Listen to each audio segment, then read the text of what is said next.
Hello, I'm CG Ian. This is a quick video to show how to extend image background in Photoshop. After starting Photoshop, we can go to File folder. I have an image downloaded from freepik.com. We can find the download link in this video description. Now I drag and drop this image into Photoshop to open the image. This is an image in square shape.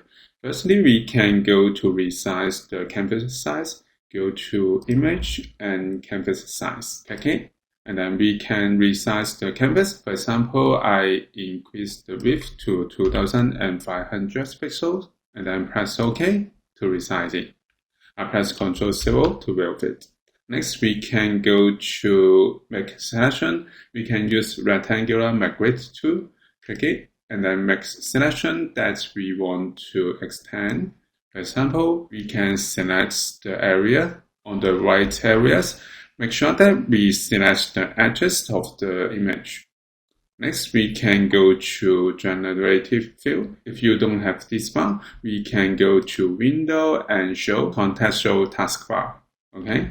Next, we can type the prompt. If you have objects you want to generate, we can type the objects. If you don't have, we can leave it blank and click Generate. And then we can agree to use Generative AI. Okay. And wait a moment. After generating, we have three options in Properties window. The first option, the second option, and the third option. These are quite nice. If you want to have more options, we can generate once again. So this is how we can extend image background in Photoshop. Thank you for watching this video. Hope this helped.